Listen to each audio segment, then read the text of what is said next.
Доброе утро, пятничное! Просыпаемся и улыбаемся прекрасному новому дню. Это «Утро Якутии». Меня зовут Полина Долинская. На календаре 14 октября.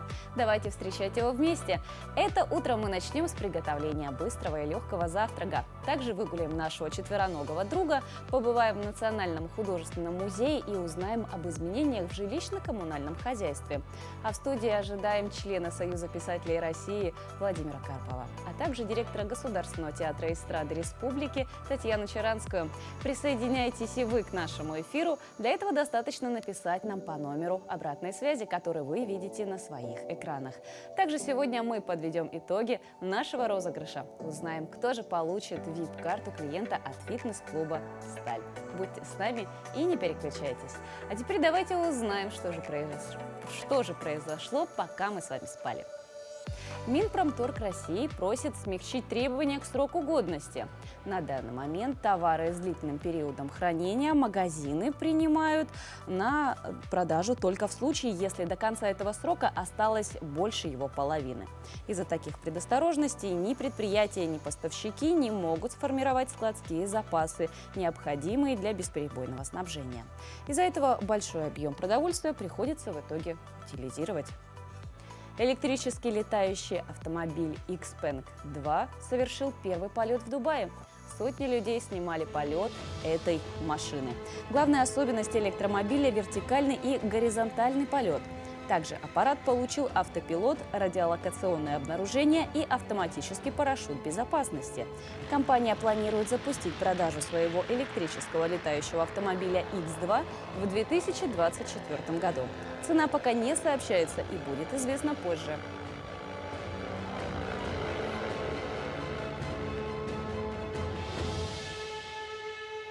На Международной космической станции сменился командир, теперь это россиянин Сергей Прокопьев. Управление станцией он принял от астронавта Европейского космического агентства Саманты Кристофоретти. Она передала ключ от станции, подчеркнув, что не могла представить лучшего человека для передачи командования. Россиянин Дмитрий Кох стал лауреатом премии Лондонского музея естествознания Wildlife Photographer of the Air. Фото, на котором запечатлены два белых медведя, забравшихся в один из домов заброшенной базы полярников, сделано с помощью дрона. Фотографу удалось поймать момент во время шторма, который они переждали возле острова Колючин в Чукотском море.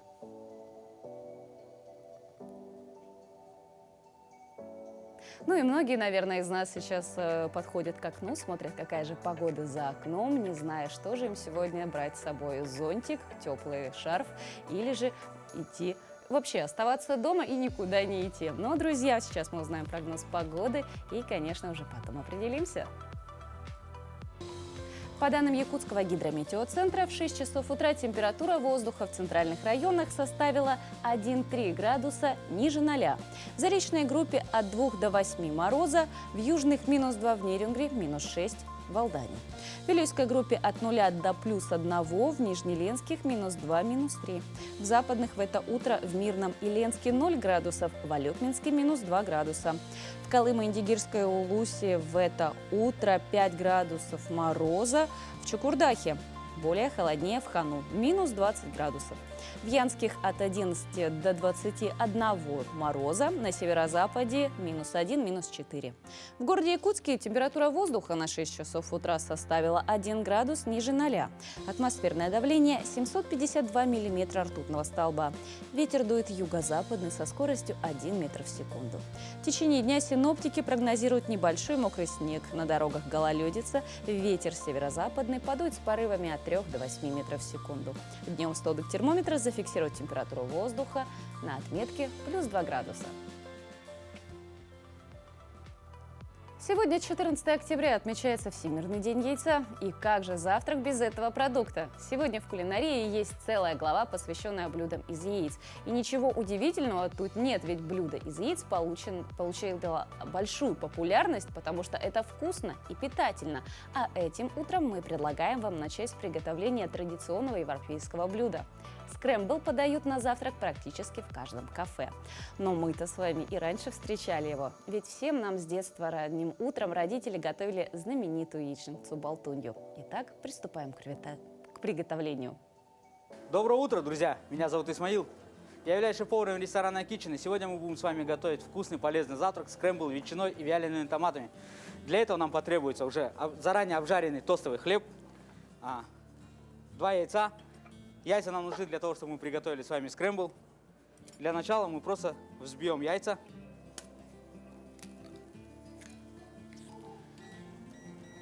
Заранее начнем греть плиту.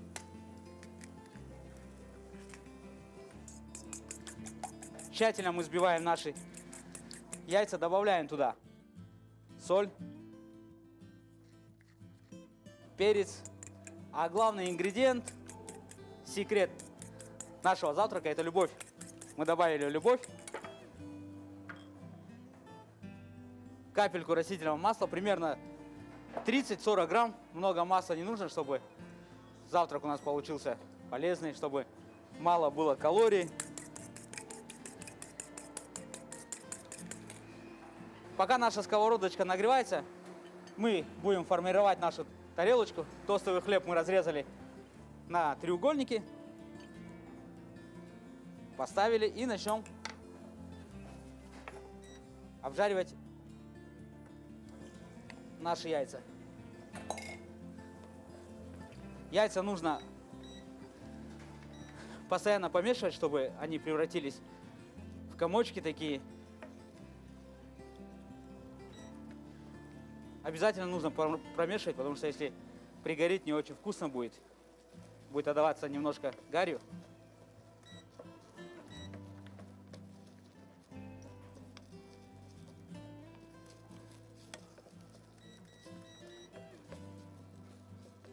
Вот такая у нас болтунья получилась.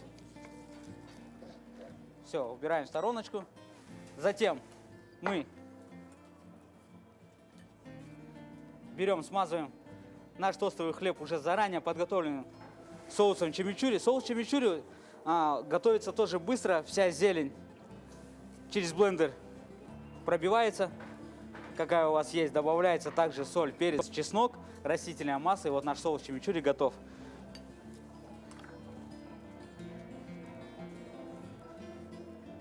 Вот так тщательно прям добавляем, потому что зелень, она тоже полезна. Затем выкладываем это все на наши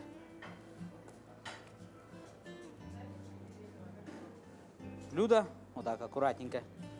У меня не аккуратно получилось, но надеюсь, у вас аккуратно получится, потому что такой своеобразный будет завтрак.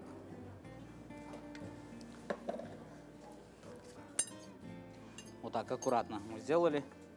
Затем ветчину мы нарезали слайсом тонким.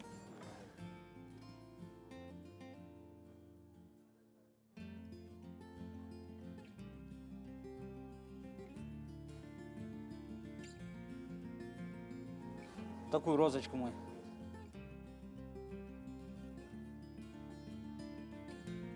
приготовили и добавляем наши вяленые томаты.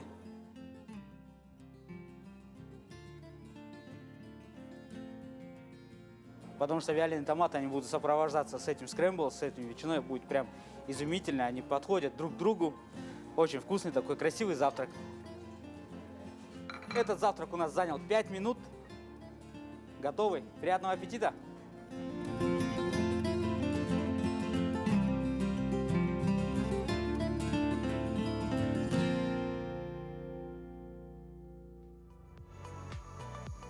Аппетита всем, кто завтракает. Помимо Всемирного дня яйца, какие еще даты и события запомнятся нам в этот день, 14 октября, узнаем далее.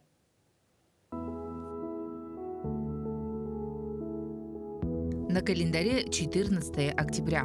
Сегодня отмечают Всемирный день стандартов, День работников заповедного дела в России и Всемирный день яйца. По народному календарю православные отмечают большой праздник – День Покрова Пресвятой Богородицы. Покров всегда считался в народе важным праздником, поэтому в этот день обязательно шли в храм всей семьей помолиться, попросить о благополучии. По разным приметам судили о погоде.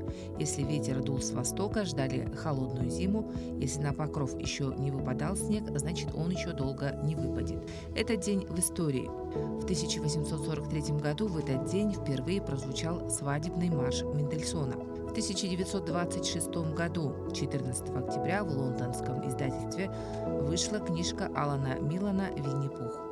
Благодаря пересказу Бориса Захадера «Винни-Пух и все-все-все», а затем и фильмам студии «Союзмультфильм», этот персонаж стал очень популярен и в России.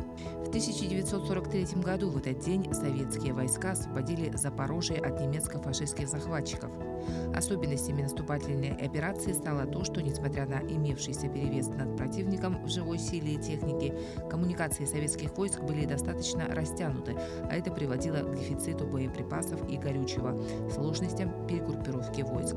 Несмотря на имевшиеся сложности и упорное сопротивление немецких войск в ходе наступательной операции, был ликвидирован Запорожский плацдарм, а также освобожден город Запорожье. 14 октября отмечает свой день рождения один из известнейших и, пожалуй, самый престижный российский вуз – Московский государственный институт международных отношений Министерства иностранных дел Российской Федерации. 14 октября 1964 года состоялся пленум ЦК КПСС, на котором был отстранен от должности первый секретарь ЦК КПСС Никита Хрущев. Так закончился период советской истории, известный как Хрущевский период. В этот день родились Андрей Еременко, советский полководец, маршал и герой Советского Союза; Павел Чухрай, советский российский кинорежиссер, сценарист, народный артист России; Михаил Казаков, советский российский режиссер, актер театра и кино, народный артист России; Николай Андрианов, советский гимнаст, тренер, семикратный олимпийский чемпион; Алексей Касатонов, советский российский хоккеист, двукратный олимпийский чемпион; Валентин Юдашкин, советский российский художник, модельер, народный художник России. Именины сегодня у Александра, Алексея, Веры, Георгия, Ивана, Михаила, Николая, Петра и Романа.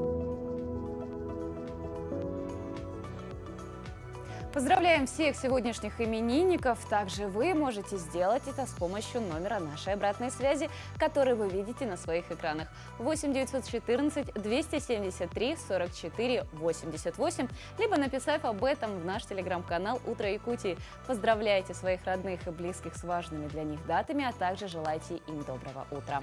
А прямо сейчас к нам присоединились наши коллеги из информационной службы.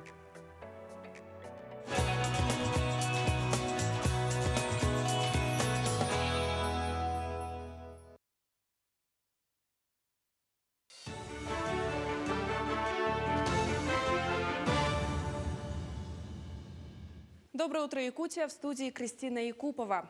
Зампредседателя правительства, полномочный представитель президента России в Дальневосточном федеральном округе Юрий Трутнев поручил главам регионов Дальнего Востока лично проверять ход подготовки мобилизованных граждан. Он отметил, что необходимо следить, чтобы у мобилизованных и добровольцев было все необходимое, чтобы они были должным образом экипированы и обучены. Губернаторы должны посещать мобилизованные пункты и учебные центры. Отмечается, что Дальний Восток выполняет в полном объеме задания по призыву граждан на военную службу. В Якутске организован центр для подготовки добровольцев к военным действиям. В связи с актуальными событиями в мире было решено создать специальное заведение для воспитания патриотизма у добровольцев.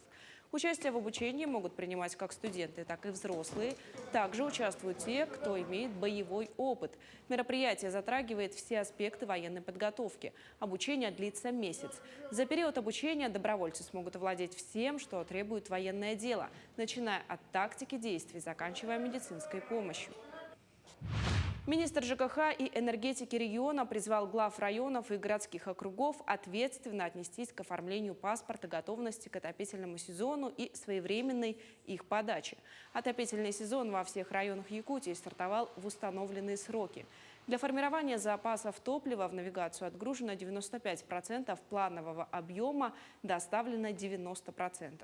По установленным требованиям сроки завершения оформления паспортов готовности к работе в зимний период для многоквартирных домов является 15 сентября, для теплоснабжающих и теплосетевых организаций 1 ноября, для муниципальных образований не позднее 15 ноября. По программе привлечения кадров в Ленске работают 44 педагога. Все они распределены по школам района. Многие предпочли работать в наслегах. Из них 14 молодых специалистов совсем не имеют стажа работы, а 3 человека с высшей и первой категорией. Такие специалисты получат 1 миллион рублей с условием отработки 5 лет. К нам приехали 3 таких педагога, уже начали свою работу, с ними заключен трудовой договор, и они в скором времени на свои лицевые счета получат 1 миллион рублей. Это Алексеева Александра Алексеевна прибыла у нас, учитель математики в школу номер 1 города Ленска. Федорова Туяра Петровна, учитель физики и информатики в школе села Артанахара работает. И Сергеева Саргалана Алексеевна, она учитель истории обществознания, будет работать в 3-й школе. Количество туристов, которые посетили национальный парк Ленские столбы, выросло в около 1,5 раза по сравнению с прошлым годом. Так, в период с января по май природный памятник оценили 16 679 человек. С июня по сентябрь включительно 16 578 человек. Как ранее заявили в Минвостокразвития, туристическо-рекреационный кластер Ленские столбы пополнится новыми объектами – контейнерным отелем, домиками для глэмпинга и банным комплексом. Это позволит привлечь в регион дополнительно 300 миллионов рублей и создать рабочие места для 20 местных жителей. Большое спасибо, Кристина. За чередой новостей как-то отошли на второй план изменения в сфере ЖКХ, которые уже вступили в силу этой осенью или скоро начнут действовать. А их, между прочим, немало. Конечно, про повышение тарифов на коммуналку с 1 декабря этого года слышали уже все. Но это не единственное новшество. Далее мы расскажем о них и думаем, эта информация будет полезна тем, кто бережет каждую копеечку. Мобилизованные и их семьи будут освобождены от пени по долгам и коммунальные жилищные платежи, а также за капремонт. Изменения в конце сентября одобрили в Госдуме, а затем в Совете Федерации. Пени не будут начисляться, пока у мобилизованного не закончится военная служба. Конкретные механизмы, куда и как обращаться, должны проработать региональные власти. Изменения, касающиеся всех. Правительство страны скорректировало правила расчета пени по долгу за жилищно-коммунальные услуги. Ранее действовало правило, когда формула расчетов была привязана к ключевой ставке Центробанка. Но 29 февраля ставка взлетела аж до 20% годовых, и, соответственно, пени выросли почти вдвое. Ставка постепенно понижалась и сейчас, например, составляет 7,5%. И теперь утверждена новая схема, которая будет действовать до конца года. Будет применяться та ставка, которая меньше либо 9,5%, либо действующая сегодня. Новшество распространяется на долги, возникшие с 1 августа. Следующее изменение. Упрощается участь льготников, которые имеют право на полную или частичную компенсацию взносов за капремонт.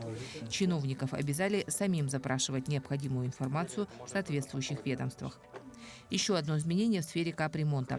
Госжилинспекции получили право контролировать региональных операторов, которые его проводят. Теперь у жильцов появляется дополнительная инстанция, куда можно пожаловаться на халтурный ремонт.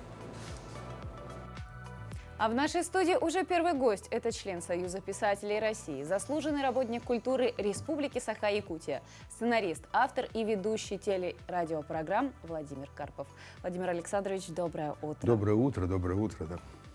Ну, для начала расскажите о своей цели визита в нашу славную республику. А вот цель визита, вот эта книжка, вот презентация этой книжки. Я привез эту книгу, потому что это, во-первых, замечательная совершенно книга, не потому что эта книга вышла в моем переводе якутского писателя Николая Лугинова, а потому что она действительно удивительная. Она состоит из новелл. Новелла о Чингисхане, мать Чингисхана, сейчас год матери, мать Чингисхана, друг Чингисхана, прародитель Чингисхана, охотники. Из таких новелл, которые рассказывают о чем? О любви.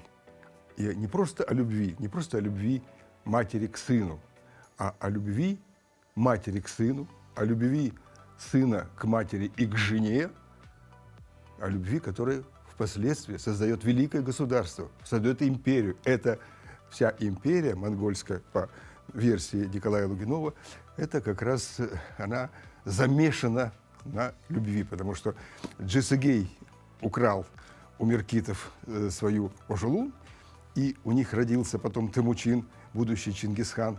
А Темучин, когда у него меркиты украли Барте, а ему было всего 18 лет, и он был ханом нищего племени, он пошел и отвоевал Ожулун у меркитов, самого мощного племени на ту пору. Вот, и его повела любовь, а уж когда он отвоевал, и он понял, что, ну, а почему бы его не завоевать весь мир? И, в общем-то, так и сделал. Ну, кроме любви, это еще и новеллы о хорошей такой мотивации и об успехе. Ну да, нет, ну тут новелла о многом. Это, во-первых, вот следующая там новелла, допустим, «Баданчор», о прародителе. Это новелла о свободе, поиске воли и зависимости от государства. То есть Баданчор уходит из своего племени, бросает, потому что он гордый, он сильный. Зачем ему какое-то племя, жить его законами? Зачем? Он уходит из него, но скоро оказывается, что воля, она такая двоякая, потому что там волки воют, а напротив поселяется другое племя, племя берет его в рабство, и дальше он что делает? Он или раб, или воин, и воюет против своего народа. Ну вот как сегодня. Многие у нас поехали за границу искать воли, а сегодня они воюют против нашего же народа, против нас же. Поэтому эта книга таких, она выявляет некие универсальные закономерности создания государства и жизни людей. Надо заметить, что вот еще одну вещь. Эта книга вышла в АСПИ. Что такое АСПИ? Ассоциация писательских союзов и издателей.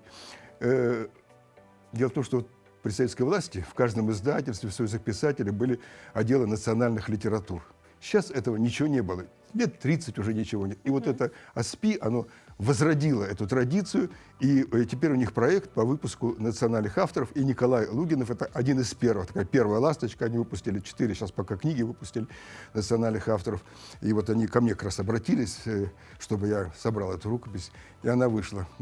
Книгу, если вы откроете, то, в общем, я думаю, что любой человек ее будет читать, потому что, кроме того, что она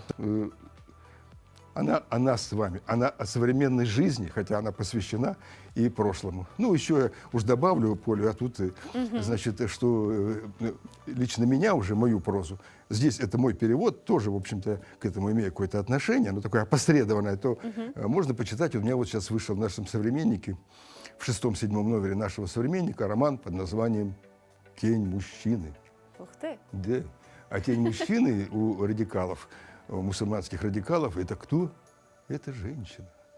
Вот такой роман. За каждым великим да, мужчиной да. стоит. И если великая есть такое мнение, что хороший там сценарий или там роман можно рассказать в одном предложении, то в данном случае это тот сюжет, который можно рассказать в одном предложении. Это мать 3 детей, красавица, вот такая, как вы, женщина. Спасибо. Да, молодая, юная, хотя и мать 3 детей, 26 лет, оставляет семью, мужа и уходит в радикальный ислам. Ну а дальше все последствия, связанные с этим, терроризм и прочее, прочее. Так что вот такой роман.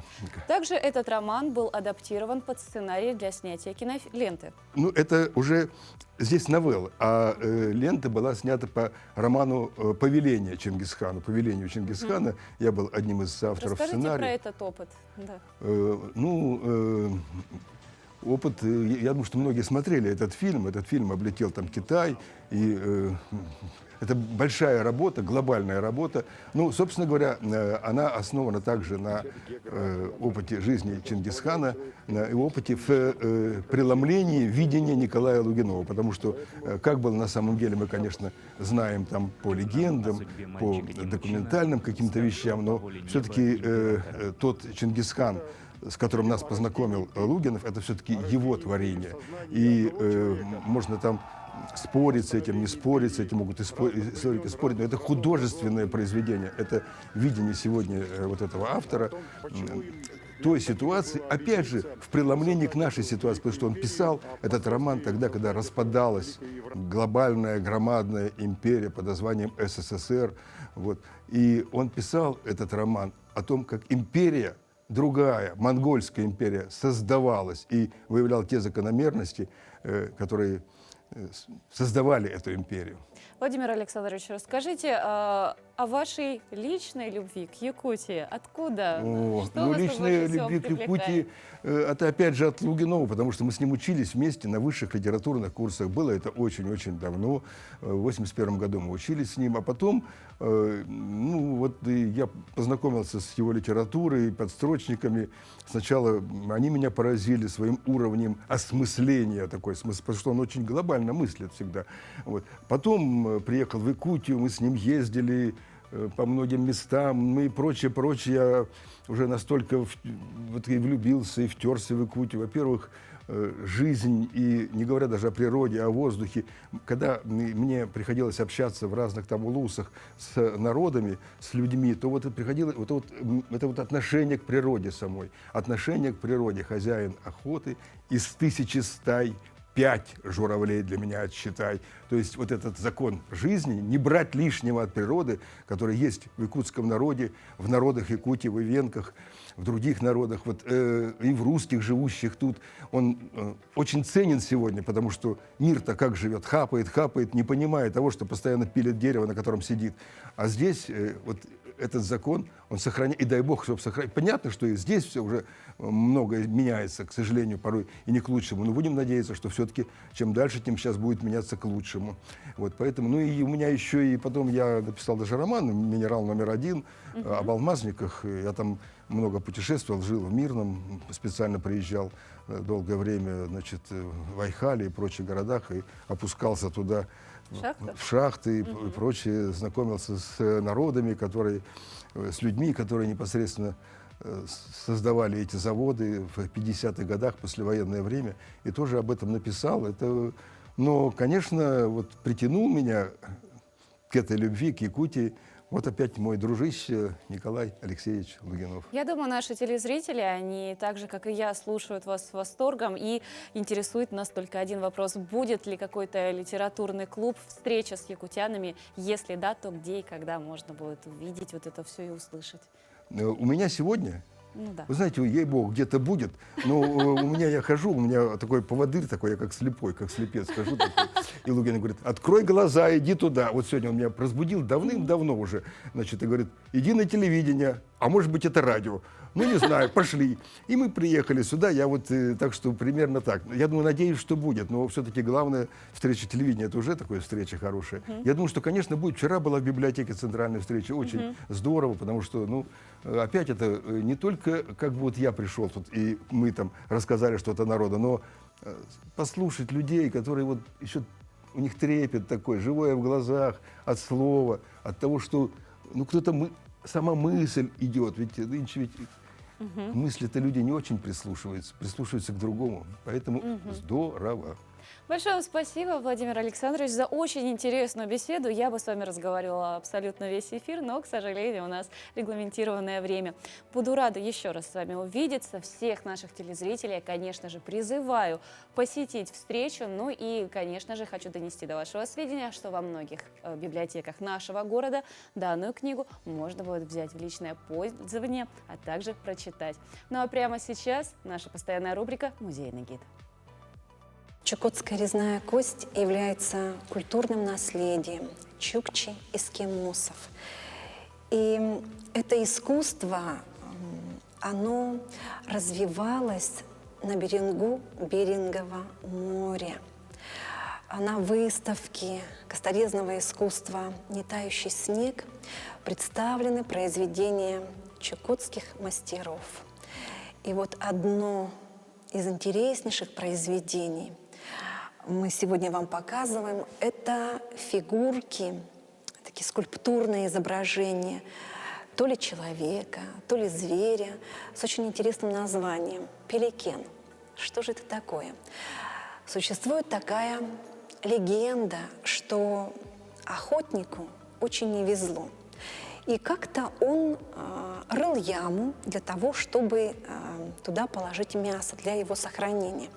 И вот нашел там такую фигурку. Ему стало вести.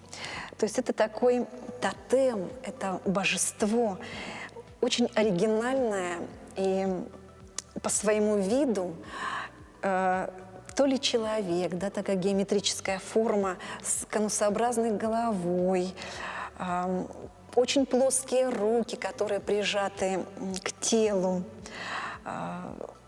рот такой растянутый в улыбке, очень большие уши, большой живот. И вот эта фигурка, она стала таким своеобразным тотемом, божеством, который помогает, ну, в каких-то делах, в успехе, да, в рыбалке, в охоте. Это произведение, оно выполнено, конечно же, из моржового клыка, как и многие чукотские мастера, они вот чем отличаются, да? Наши косторезы работают по кости мамонта, а чукотские мастера используют моржовый клык. От животных тотемных перейдем к реальным. Согласно современным требованиям, выгул собак должен быть на коротком поводке или же в наморднике. Перевозить животное в общественном транспорте также можно только в наморднике. Но как приучить собаку к ношению этого аксессуара? Приучать животное к наморднику нужно аккуратно и постепенно. Людмила Московских расскажет, как это сделать, чтобы ни один вид не вызывал стресса у вашего питомца. Доброе утро, дорогие зрители! Сегодня мы с немецкой овчаркой по кличке Агат покажем вам необходимый навык в городских условиях – это приучение к наморднику. Любая крупная собака, проживающая в черте города, и среднего роста собачка, она должна обязательно находиться среди людей в наморднике. Это прописано правилами проживания собак среди людей. Но к наморднику нужно приучить. Вы не можете сразу одеть этот намордник и заставить собаку слушаться в нем. Естественно, у нее будет первый рефлекс – это снять неприятную штуку с мордой. Агат, иди сюда. Вот сейчас на Агате я вам продемонстрирую, как мы приучаем к наморднику, а потом как приученная собака в нем себя ощущает. У Агата очень хороший намордник, это фирма Гапай, металлопластик, это самый лучший намордник вот в арсенале, чем я пользовалась. Поэтому, если есть возможность, то приобретайте, конечно, такой для крупной собаки. Приучаем мы все через вкусняшку. Просто так собаке неинтересно. Берем несколько кусочков и предлагаем собаке просунуть вот в эту дырочку морду. Подставляю руку, чтобы лакомство не выпало. Рука у меня как корзиночка действует. И предлагаю собаке... Не трогай. Предлагаю собаке мордочку туда просунуть. Агат, на, возьми, на. Да, супер, молодец, молодец. И тут же снимаете. Потом опять одеваем, вернее, кладем лакомство и предлагаем собачке его съесть. Агат, морду. Да, супер, молодец, молодец. Опять снимаем. Вы не можете сразу же нацепить на морду. Вы должны несколько раз предложить вкусняшку, чтобы собака вам доверяла. Агат, морду. Где? Где кусочек? Да, молодец, молодец. Вот. Наученная собачка, приученная к наморднику, она уже по команде. У меня домашняя команда морду. Вот я хочу любую манипуляцию собака сделать, посмотреть глазки, ушки, носик, зубки, я всегда говорю морду. Это значит, подними морду кверху и замри, не ерзай. Вот. И на намордник я приучаю на команду морду. Домашнюю собака поднимает морду вверх и позволяет одеть. Агат, морду. И вот он сам просовывает морду в намордник. Одеваем, заправляя за ушами, и вот у вас собачка находится в наморднике. Рядом? Да. И также в дырочку я даю кусочек лакомства. Да, супер, молодец. Вот так собачка приучается первоначально. Вы стоите на месте, никуда не идете. Потом постепенно с лакомством также вы начинаете с собачкой двигаться. Кусочек поднимаете вверх и двигаетесь. Вот. То есть привлекаете внимание собачки. Привлекаем, кормим, привлекаем, кормим. Хорошо, молодец. Хорошо. А на сегодня все. До встречи в следующем эфире. Премьера спектакля «Служебный роман» на якутском языке состоялась весной этого года и была встречена зрителями аплодисментами. Собрала много восторженных откликов. Спектакль приурочен к 45-летию выхода фильма «Служебный роман». По многочисленным просьбам зрителей в Театре эстрады состоится музыкальный спектакль по мотивам известного фильма Эльдара Рязанова. Сегодня в нашей студии режиссер-постановщик спектакля Татьяна Чаранская. Доброе утро, Татьяна. Доброе утро. Ну, расскажите для начала, почему возникла идея взять именно этот спектакль, этот кинофильм, эту пьесу? Ну, вначале была, конечно, написана пьеса Эльдаром Рязановым и Эмилием «Сослуживцы» она, по-моему, Да, называлась. «Сослуживцы», правильно, да. Они вместе в соавторстве с Эмилием Брагинским написали. Вот. Это было написано еще в 1971 году. А идею, значит, наш художественный руководитель Мария Герасимова где-то года 3 тому назад, наверное, ко мне уже подходила и просила: ну вот, давай поставь, пожалуйста, давай. Я говорю: да ты что, нет, как можно вообще на классику советского кино, да, вот так вот взять и... Нет, это... Ходила, меня упрашивала, и в прошлом году вдруг говорит: ну давай еще раз повторять. Говорит: почитай, пожалуйста, пьесу. Вот. Ну, я решила почитать, потом прочитала как бы источники, информацию, да, и получаю, что, оказывается, в этом году, 26 октября, исполняется 45 лет служебному роману. А 18 ноября этого года Эльдару Рязанову бы исполнилось 95 лет, да. И я такая думаю, ну, если перевести, да, еще я прочитала о том, что в Израиле, оказывается, его перевели на еврейский язык, вот, то почему нам бы не перевести на якутский язык, да. Ну и, в общем, так и родилась эта, в общем, я решила поднять руку на это святое дело и попробовать. Но при этом страх всегда присутствовал, до конца присутствовал, до премьеры, о том, что спектакль могут не принять, потому что фильм настолько любим всеми нами, да, россиянами, что казалось, что ну, не примут вообще спектакль. Естественно, первые зрители, они были как? Подходили вот как-то немножко привзято, с осторожностью, да, и относились как вот, ну, типа, ожидание, реальность, да, ну, посмотреть, ну, как же они там, да, вот могут фильм-то использовать и поставить на сцене этот спектакль. Вот. Но в итоге первые зрители приняли на ура, и вот нынешние зрители уже ходят по отзывам первых зрителей. По рекомендациям. Да, по рекомендации. И в основном у нас работает, наверное, торбозное радио, так скажем. Да? Вот. И мы объездили очень много улусов. Да? Вот были в начале весной, мы съездили по Заречным улусам, потом в Южной Якутии побывали. И вот недавно вернулись с Вилюйского района, но начали с Мирного, вот Мирный, Сунтары, Нюрба, Верхний Вилюйск и Вилюйский вот были. Даже вот Нюрбе и Вилюйске дали в день по 2 спектакля. Страх был неоправданный, и не только на ура был принят этот спектакль, но еще и русскоязычное население с удовольствием ходит. Да. Расскажите об этом. Значит, в Нерюнгри, в Алдане, в Мирном, даже к нам в Якутске приходит русское население, но у них тоже, я думаю, это театралы, да, любители. И так немножко тоже с осторожностью. Вот. И после спектакля всегда говорят, вот как будто сговорившись, одно и то же слово, то есть предложение, да. Мы ничего не поняли, но мы все поняли. Вот, потому что произведение же известное, вот, и им как бы, ну, очень все, видимо, нравится. Ну, бис, браво мы получаем и от якутского населения, что и от русского населения. Поэтому хочу сказать, пожалуйста, приходите, потому что театральный язык, он не требует перевода. Вот, вы все поймете, все прекрасно поймете, там все четко. Понятно.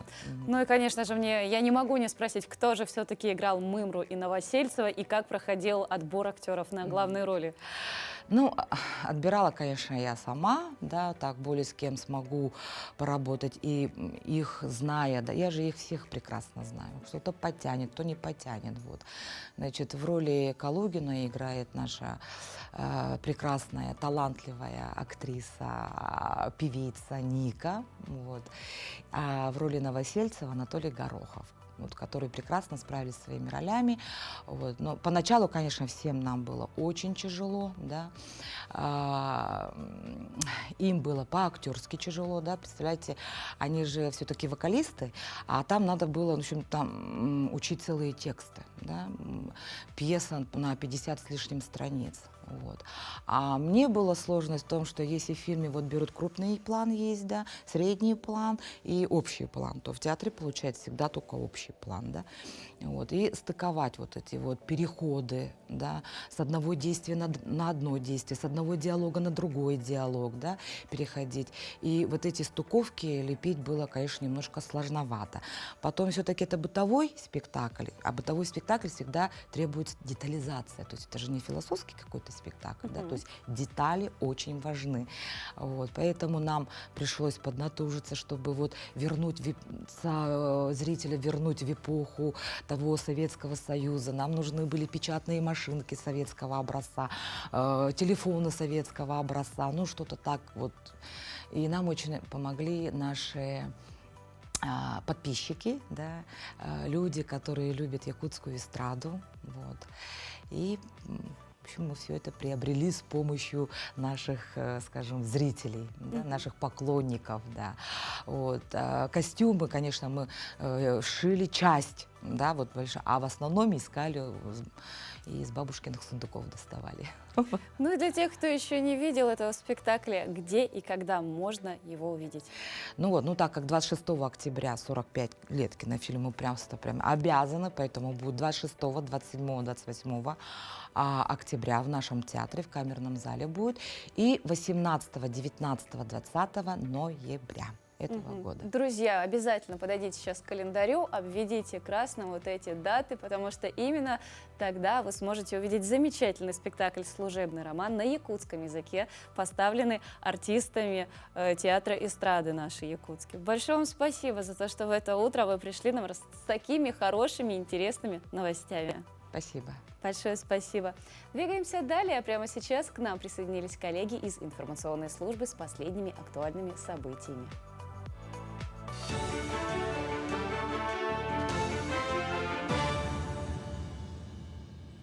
Координационным центром Якутии решены вопросы поставки дополнительной экипировки в воинские части Восточного военного округа. Об этом во время брифинга рассказал руководитель центра Николай Бугаев.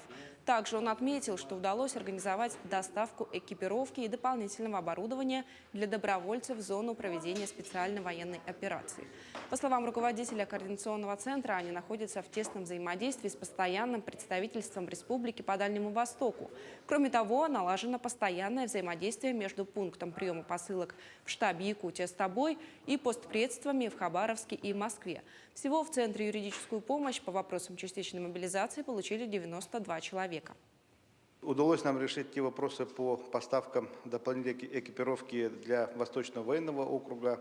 Это довольно-таки большие цифры. Здесь мы работали совместно с нашим постоянным представительством в Дальневосточном военном округе. И сейчас вот налажено такое активное взаимодействие между пунктом приема посылок «Якутия с тобой» по Орджоникидзе-10 и с постпредством в Восточном военном округе. Передвижной офтальмологический комплекс работает в Усть-Алданском районе. Врачи проводят первичную диагностику и отбор пациентов для оперативного лечения, а также амбулаторного лечения, лазерного лечения. Мобильный комплекс на базе высокопроходимой автомашины выезжает и в труднодоступные Наслега. 15 октября врачи проведут прием в селе Сырдах. Большинство пациентов – люди пожилого возраста. На учете у офтальмолога в районе стоят около 270 человек. Перед закрытием переправы паромной решили провести осмотр населения, нуждающегося вот именно в консультации офтальмолога. В основном показываются пациенты с глаукомой, катарактой, возрастной макулодистрофией. Прием планируется вести 2 дня, 13 и 14 октября, и 15 октября будет еще прием дополнительный в селе Сырдах. В Якутии свыше 11 тысяч клиентов Почты России оформили подписку на периодические издания по акциям. С 3 по 13 октября вне действия скидок тираж выписанных изданий составил 12 500 экземпляров, что в 1,5 раза больше по сравнению с аналогичным периодом прошлого года. Постоянные подписчики газет и журналов оформили любимые издания со значительной скидкой. В дни акции дополнительно к скидкам издательств Почта России снизила цену на доставку 2000 изданий. Скидки достигали 30%. Отметим, что подписная кампания продолжается. Развитие массового спорта обсудили в столице Якутии на стратегической сессии. Особое внимание уделили детско-юношескому спорту. По мнению профессионалов, дети – фундамент спортивного будущего всей страны. Также обсуждены методы создания условий для процветания спортивного будущего. Очень хорошие вопросы для развития, для осмысления дальше цели и задачи, которые нам ставит правительство Российской Федерации, Министерство спорта Российской Федерации и, конечно, Министерство спорта Республики Саха-Якутия. Все заинтересованы, чтобы массовый спорт поднялся на 2024 год на 55%. Российской Федерации уже до 2024 года должны до 55% выйти в массовый спорт. К этому часу у нас вся информация. Мы продолжим следить за развитием событий. Большое спасибо, Кристина. А в поселке Листвянка на озере Байкал 24-кратный чемпион мира по фридайвингу Алексей Молчанов на соревнованиях «Байкал Челлендж 2022» нырнул с задержкой дыхания на 100 метров в глубину на 3 минуты. По информации Федерации фридайвинга России, спортсмен побил собственный рекорд Байкала в 80 метров. Температура воды на глубине озера составила 4 градуса. По словам Молчанова, к погружению в холодную воду он готовится круглый год в морях, но все равно испытывает волнение на глубине. Алексей раньше признавался, что из-за холода не осилил планируемый результат в 115 метров. Рекорд поставил, но на будущее еще есть запас, добавил дайвер.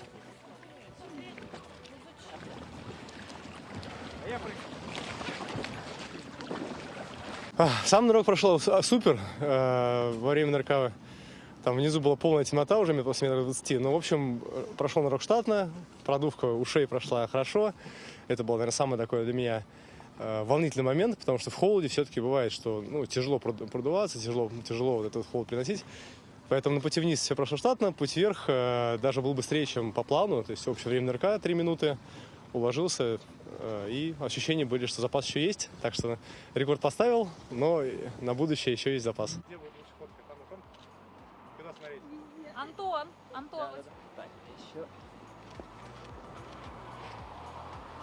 Вот кому действительно все равно на снег и зной идет к своей цели, готовится и тренируется для того, чтобы получать те результаты, к которым он стремится. Прямо сейчас мы узнаем, какая погода на день сегодняшний по прогнозам наших синоптиков. По данным Якутского гидрометеоцентра, в 6 часов утра температура воздуха в центральных районах составила 1,3 градуса мороза, в заречной группе от 2 до 8 ниже 0. В южных -2 в Нерюнгри и -6 в Алдане. В Вилюйской группе теплее 0, +1 градус, в Нижнеленских 2-3 мороза, в западных от 0 до 2 ниже 0. В Колымо-Индигирской группе улусов -5 градусов в это утро в Чакурдахе, -20 в Хану. В Янских от 11 до 21 градуса со знаком минус, а на северо-западе -1, -4.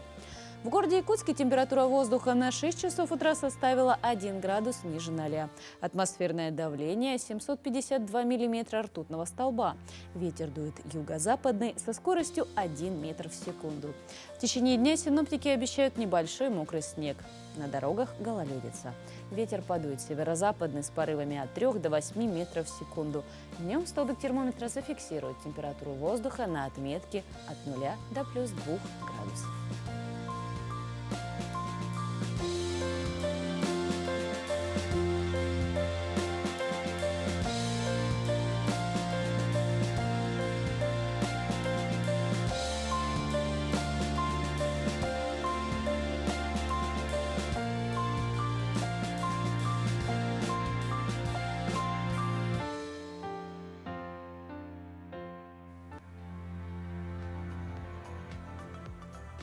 На календаре 14 октября, и, между прочим, сегодня православные отмечают День Покрова.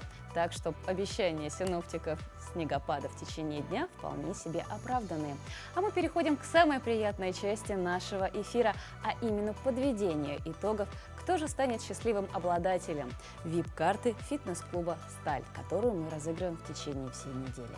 Все, что для этого было нужно, это принимать активное участие. Ну и, конечно же, убедить нас в том, почему именно вы должны стать обладателем этой клубной карты. И у нас есть победитель. Доброе утро!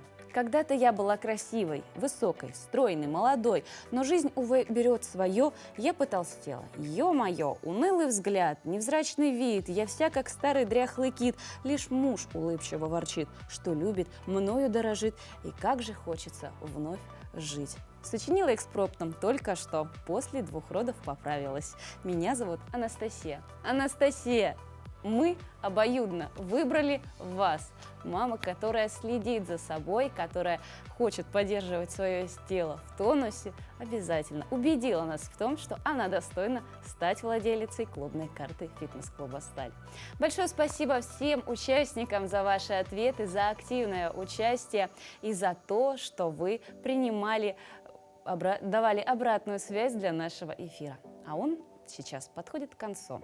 Спасибо, что были вместе с нами. Встречайте новую рабочую неделю вместе с программой «Утро Якутии». Смело идите к своей мечте, берегите себя, и пусть все у вас получится. Прекрасных вам всех выходных, а мы завершаем это утро традиционной музыкой.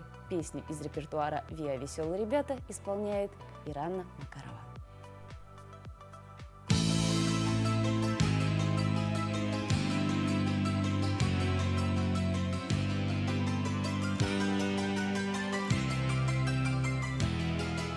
Все, что летом зеленело, пожелтело, отзвенело и однажды побелело медленно.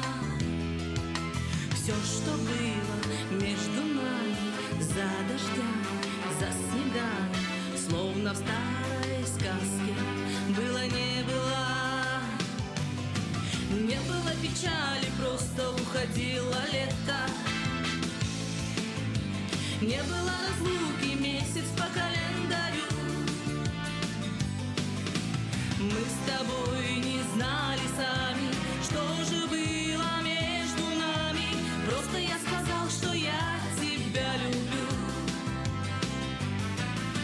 Не было печали, просто уходило лето.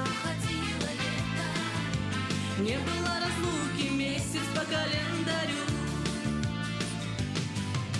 Мы с тобой не знали сами, что же было между нами. Просто я сказал, что я тебя люблю. Позабыты обещания, наши сказки без названия. Все, что было, отступило медленно. Были в золоте деревья, как жар птицы, оперенье. Только вот жары птицы было не было. Не было печали, просто уходило лето. Не было разлуки, месяц по календарю. Мы с тобой не знали сами, что же было между нами. Просто я сказал, что я тебя люблю. Не было печали, просто уходило лето. Не было разлуки, месяц по календарю. Мы с тобой